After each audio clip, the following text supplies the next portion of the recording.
Thanks for joining us for 10 Tampa Bay News. I'm Miranda Parnell. Tonight, the Trump administration announced a plan to send immigration and customs enforcement agents to airports starting tomorrow if Congress doesn't reach a deal to end the partial government shutdown. This comes as TSA agents across the nation are calling out sick, with more than 300 quitting after not receiving paychecks. Border czar Tom Homan tells CNN that officials are looking at ways for ICE agents to take on security roles so TSA agents can focus on screening passengers to reduce long lines. Homan says ICE will continue immigration screenings at airports. Now, tonight, the Trump administration's announcement on ICE agents has left several travelers here in Tampa Bay wondering if they're going to start seeing those federal agents the next time they're planning to hit the skies. 10 Tampa Bay News reporter Annie Krall joins us live from Tampa International Airport, where she has the latest update on what you should expect. Annie? Miranda, we've reached out to all three of the largest airports in our area, and so much this is still unclear. What we do know is from Tampa International officials, they tell us they are not sure what the staffing changes are actually going to look like, but of course there might be some changes heading into this week and more information certainly coming forward. Now, we also spoke with Sarasota and their airport down there. We were able to hear from them. They say they are not anticipating seeing any impact at all when it comes to staffing procedures. They tell us that's because SRQ is one of 20 airports participating in the TSA screening partnership program. That means screening teams there are employed by a private contracted company, not TSA. So workers are still being paid and ICE agents are not required to fill any of the roles. Now, the St. Pete Clearwater International Airport also told us they are not sure what the changes are going to look like. Their changes might be similar. There might be no staffing changes moving forward in terms of what we're actually going to see. Of course, at St. Pete, a similarly small airport, not necessarily as big as what we're seeing at Tampa International Airport. But besides that, there doesn't seem to be any kind of changes moving forward. Now, all of this comes as Tampa International Airport tells us that today is its peak spring break travel day with a surge of passengers coming in and out. But that doesn't mean things are slowing down after today. TPS says their busiest spring break time frame spans from March 5th all the way until April 13th, and they expect 3.1 million passengers during that time frame. 90,000 of those passengers were expected at the airport today alone. TPA again tells us they have debuted several enhancements around the airport, whether that's new shuttles that we've been seeing to try and get people not necessarily from just this terminal but all the way over until security. But those new changes, of course, makes that spring break travel a little bit easier. We haven't seen as many problems at TSA over the last few weeks when it comes to any long lines as opposed to places like Austin, Atlanta, Houston, where much bigger lines are expected. So of course, what this week looks like and of course what the ICE agent situation might be moving forward is all still unclear, but more information certainly coming, especially tomorrow. Reporting live at Tampa International Airport, Annie Krall, 10 Tampa Bay News. And right now you are taking a live look over downtown St. Pete, where you can see the Trop out there in the distance. Colleen, it feels like with the weather we had today, everybody who had a boat in Tampa Bay was out there on the water. Yeah, and I don't blame them. By the way, Annie, you look so cute matching Phoebe there in the background. Little flamingo vibes. All right, a live look outside. Clearwater, there's not much going on, right? It's dark. There was a beautiful sunset. And the temperature gauge isn't working in that area. It keeps going in and out. But what I can tell you, temperature is very similar here to St. Petersburg at 64. Very lovely. We have 67 over in Tampa. A lot of folks out there with basketball, which is why our show is a little bit delayed tonight. So we appreciate you staying up late with us. Hey, tomorrow is a treat. If anybody's waking up early enough, temperatures will be on the cooler side. As we start the day at 6 a.m., 58. By 10 a.m., we jump to 68. You can imagine how warm it's going to be in the afternoon, but the humidity stays low enough where it's pretty comfortable out there. Now, that lower humidity is increasing some fire dangers for portions of the state. We're going to talk about that as well as our next chance for rain coming up in your full forecast. Well, tonight, one man has been arrested after Florida Highway Patrol says he was involved in a hit and run in Hernando County. Troopers say the incident happened here on California Street near Sandusky Street.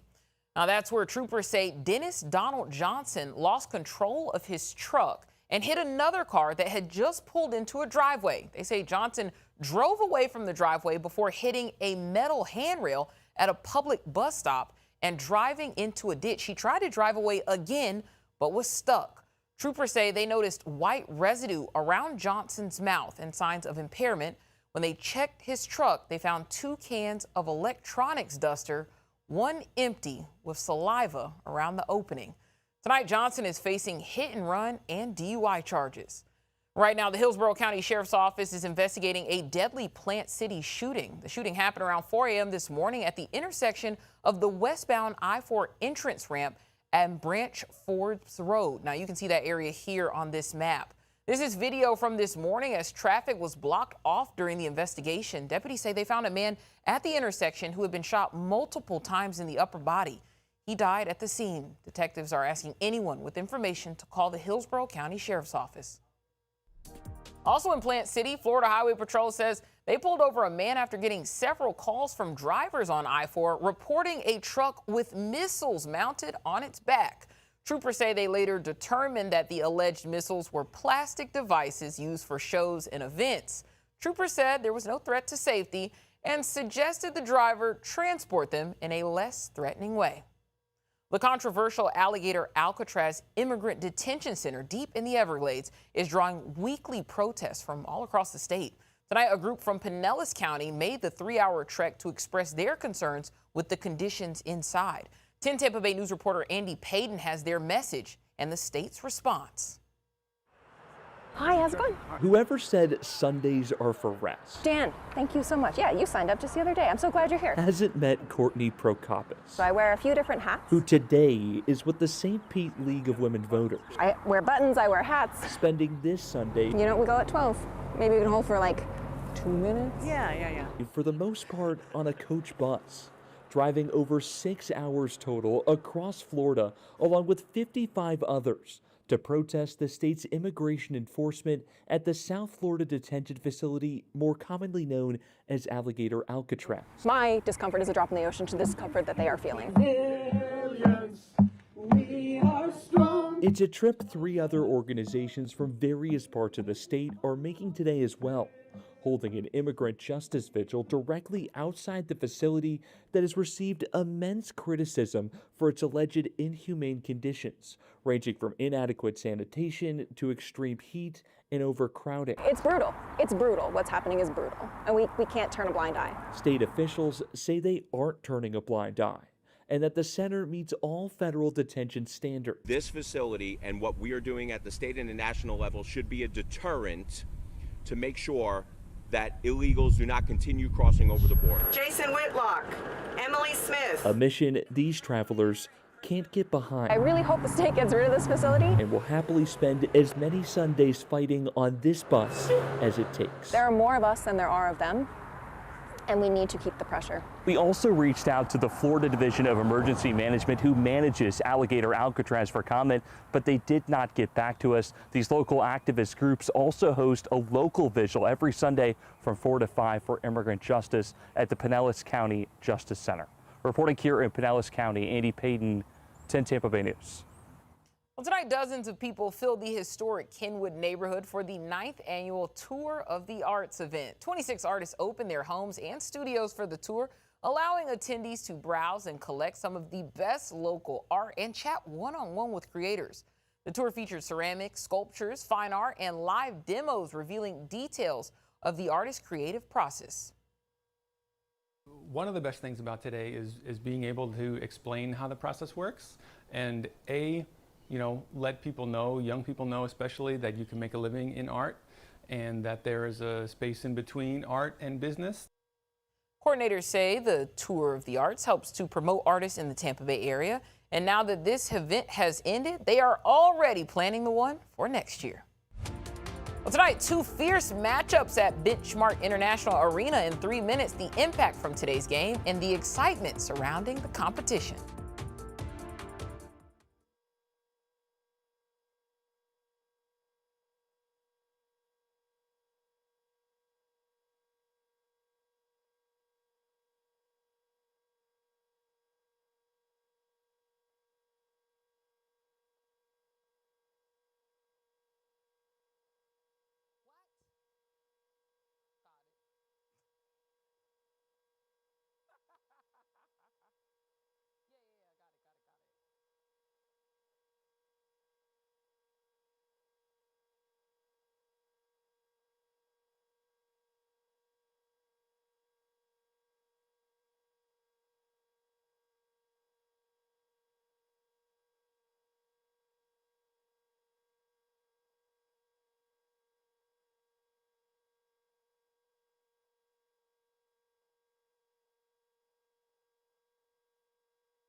What does it say?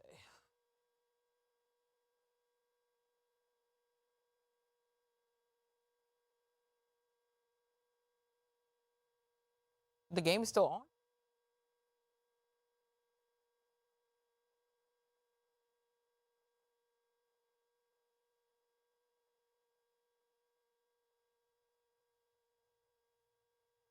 Two major March Madness games were at Benchmark International Arena, and that means thousands of people visiting our area. Florida took on Iowa, losing 72-73, while the Texas Tech versus Alabama game is still underway.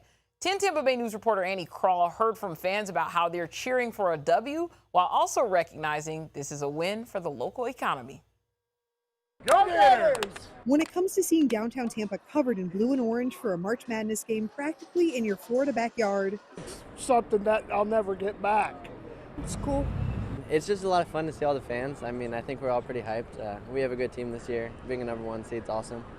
a major second round matchup as #1 seed Florida takes on #9 Iowa. And of course, all this after the Gators dominated on Friday night, taking on #16 seed Prairie View A&M and beating them by 59 points. It was electric at Benchmark, but of course, this is also a very big win for downtown Tampa.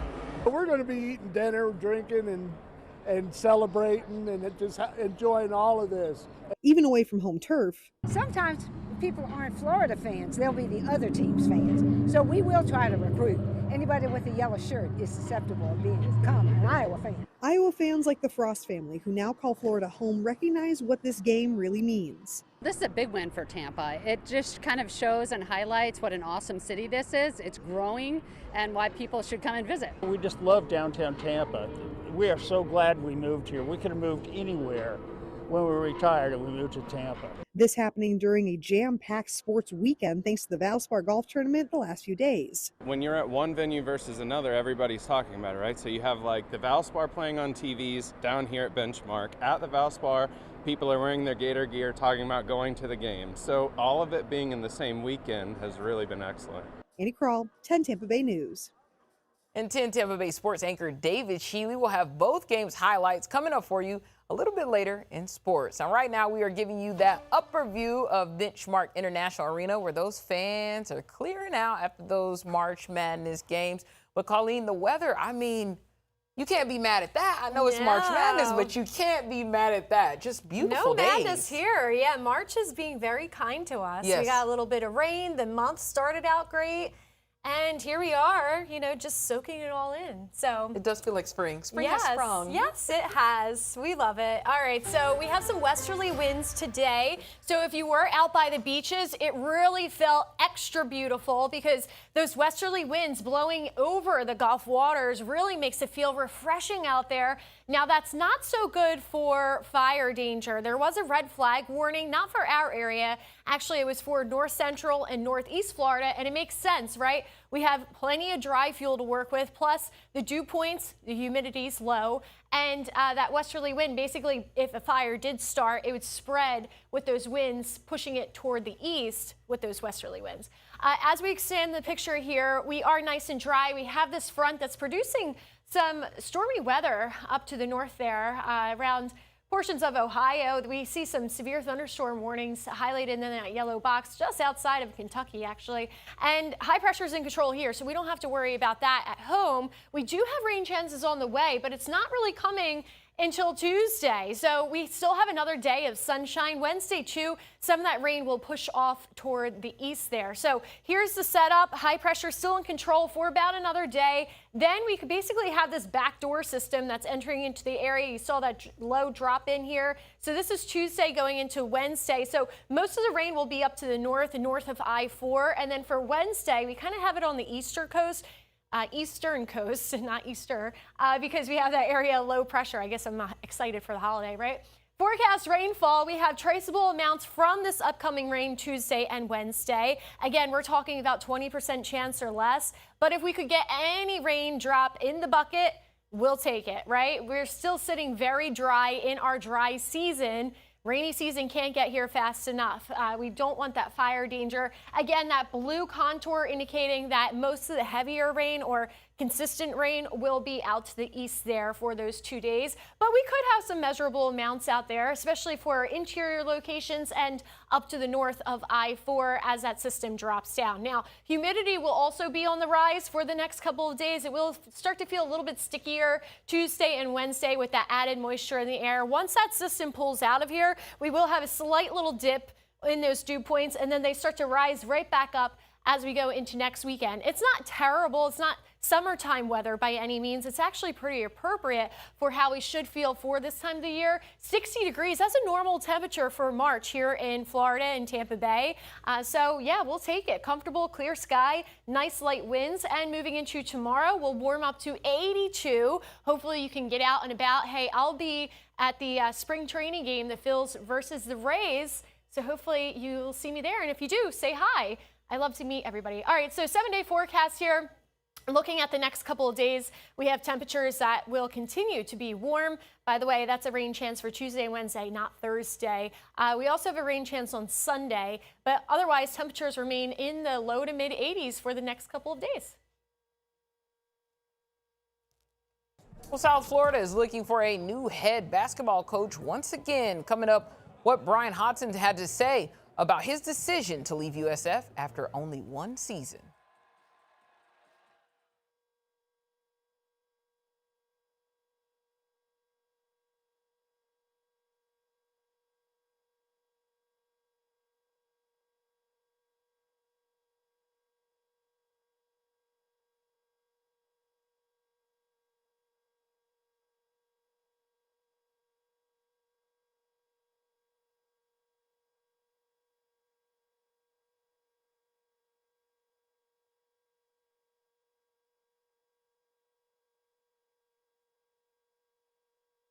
Fine as we speak. I said, oh, really? Is that so? What up? No. Hello, hello, hello. Mic check, 1, 2, 3.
Now, sponsored by Advent Health, this is 10 Sports.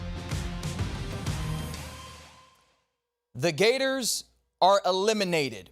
Iowa upset the defending national champs in what was essentially a home game for Florida in downtown Tampa. We'll get back to that in just a moment, because down the road at USF, the administration is searching for a new head men's basketball coach again.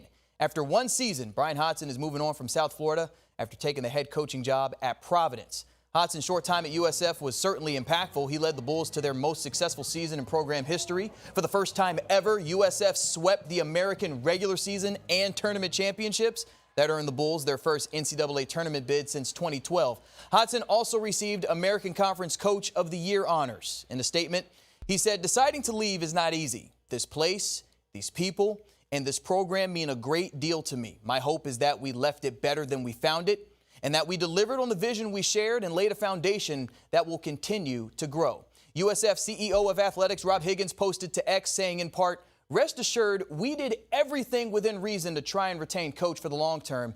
We will always be proactive and aggressive in working to retain high-performing coaches, but equally as important, we will also always be the ultimate stewards of our department's financial resources." Firstly, I commend Higgins for the transparency in that post. You don't have to read too much between the lines. Money played a factor in Hodgson chucking up the deuces to USF. According to CBS Sports, Providence is expected to operate north of $10 million in NIL and revenue sharing for next season. That is some serious spending power. There's also this. Providence is in the Big East. 3 teams in that conference made the NCAA tournament this year. So Hodgson does not have to win the Big East tournament to punch a ticket to the big dance. That was not the case for him at USF or Arkansas State. As great as this season was, one bad game or even a bad half in Birmingham last week would have had the Bulls in the NIT. That's the reality of being in the American Conference right now, and USF's new head coach, who will be the 5th one in 5 years, has to be okay with that. Really proud of our guys and the way we fought. Obviously came back and took the lead, got up by as many as, I think we were up 3 or 4 at one point late in the second half, and just did a poor job executing on both ends in the last 2 minutes. I'm not allowed to show you the highlights due to NCAA rules, but Todd Golden kind of told the story right there. Florida led by 2 with 8 seconds left, but this photo is Iowa's game-winning 3 on the following possession. Hawkeyes win 73-72. Florida is now the 8th defending champion in the last 9 years to get eliminated in the first weekend of the tournament. Miami lost to Purdue this afternoon as well, so no Florida teams remain in the big dance. On the ice, the Lightning wrapped up their road trip in Calgary tonight. After taking a 1-0 lead, Tampa Bay gave up 3 consecutive goals, the first 2 happening within 30 seconds of each other. Midway through the second, Darren Radish scores for the 19th time this season. Only 4 defensemen have more goals than that guy. Pontus Holmberg hit the equalizer with less than 5 minutes to play. That score sent this game to overtime, but this contest was over 26 seconds later. Flames win 4-3. The Lightning are coming home after earning 7 of a possible 8 points this week on the road. Finally, redemption for Matt Fitzpatrick. 7 days after bogeying the final hole at the Players, he birdied on 18 in Palm Harbor to win the Valspar, his first win on the tour in nearly 3 years. We'll be right back.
More than 200 cats from across southeastern Europe competed this weekend at the oh, look at that little kitty.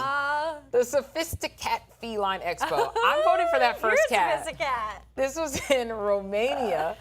The two-day event drew thousands of cat lovers to watch what they call the Oscars of the feline world.